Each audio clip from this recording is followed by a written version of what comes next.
On a Cora? Bonjour. Donc, Oui, ben oui, c'est super. Alors, ben bonjour, désolé de ce petit retard. Puis, on a une grosse journée, puis on a un comité d'émolition, puis commençons donc. alors c'est ça, Marie, on va commencer par le comité de démolition parce que papa David a la fête de sa petite, fait qu'on commence avec ça pour qu'il puisse fêter sa jeune fille dignement. Fait que c'est enregistré, on part. Donc, bonjour, chers membres. Donc, vous avez à l'écran la présentation qui est celle qui avait été mise en ligne pour le bénéfice des citoyens là, lors de la consultation écrite du 17 au 31 mai. Donc, il s'agit, comme vous le voyez, là, du 1275 à 1285 rue Rachel-Est. Donc, la demande, c'est autoriser la démolition, mais partielle, d'un bâtiment résidentiel de 3 étages et 6 logements. On voit des photos qui datent là, de ce printemps de l'arrière. Sur les cartes d'assurance incendie qu'on est allé chercher, ben, on a une bonne idée de la forme d'origine du bâtiment qui va être conservée. Euh, des hangars qui sont présents, les volumes sont encore là présentement également à l'arrière. Et sur une vue aérienne de 1960, on pouvait voir bien sûr le profil du bâtiment avec hangar à l'arrière, mais également le couronnement d'origine qui avait été demandé là, aux requérants de restituer lors de la précédente demande, qui consistait seulement à un ajout euh, de mezzanine. Donc, en fait, je vous rappelle que c'est un projet qui a basculé en démolition au sens de notre règlement lors du chantier. Donc, ici, on a un petit résumé des interventions de démolition là, qui avaient été préparées par l'architecte, vraiment en lien avec les recommandations de l'ingénieur. Donc, comme on le voit, c'est vraiment les murs arrière qui font un peu là, les formes là, de L assez typiques, qui étaient en maçonnerie massive, qui étaient finalement très instables. Donc, c'est ces murs-là qui seraient démolis et reconstruits à l'identique. Et au départ, tout le hangar et sa charpente devaient être conservés, mais c'est pour ça qu'il y a une note d'ajouter que finalement, le hangar empiétait dans la ruelle. Et comme là, au sens du règlement, ça va devenir une construction neuve après les travaux, ben, ça doit être 100% conforme. Donc, le hangar sera démoli et reconstruit sans empiètement et en respectant la marge arrière également, ce qui n'est pas le cas là, dans la situation existante. Donc ensuite, les interventions au niveau de la toiture. Une partie du toit était à démolir en raison de l'ajout de mezzanine.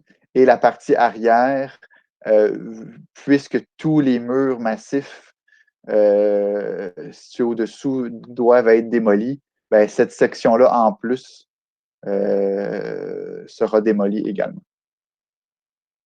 Donc, ici, c'est les documents soumis par les architectes. Donc, certificat de localisation. On voit aussi là, qu'on est situé juste en face du parc La Fontaine. Donc, on revoit la photo de la façade, des photos du contexte. Donc, l'arrière, là, ce qui était l'ancien hangar, c'est des photos avant les travaux. Comme vous voyez, aux étages, là, il n'y avait pas de revêtement, et ça depuis plusieurs années, en fait.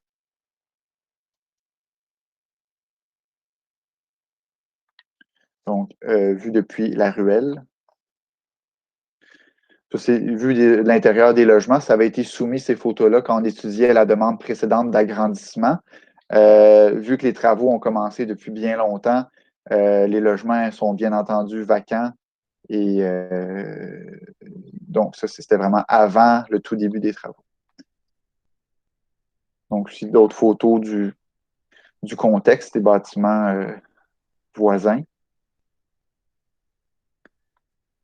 Donc, si on montre l'ajout de mezzanine, une vue en coupe, avec la rue Rachel. Donc, les perspectives.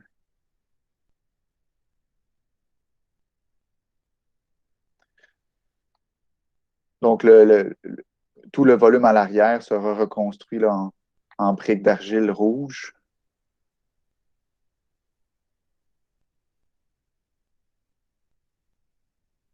Et je rappelle qu'en façade, il y a très peu d'intervention. Donc, toute la pierre en façade demeure et on retrouve là, les couronnements d'origine. Bon, les études d'ensoleillement, cela avait déjà été analysé le plus en détail en séance du comité.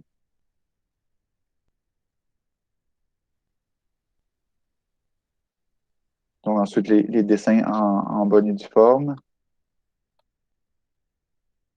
Et là, on voit, vu que la partie d'ancien hangar là, sera démolie également, c'est maintenant en pointillé.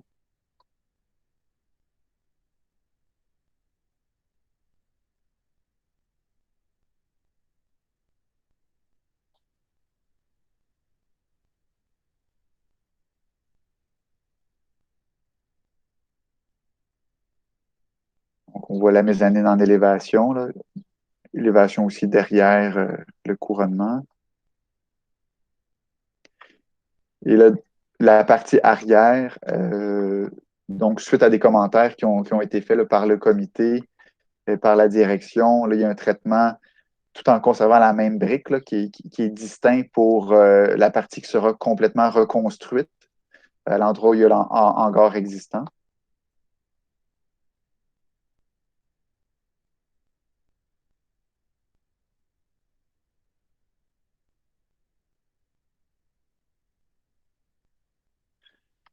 Donc, pour résumer, l'analyse qui avait été faite par la direction, donc suite à la délivrance du permis d'agrandissement, qui est un ajout de mezzanine en février 2020, des problèmes de charpente ont mené à des travaux supplémentaires sur recommandation de l'ingénieur en structure.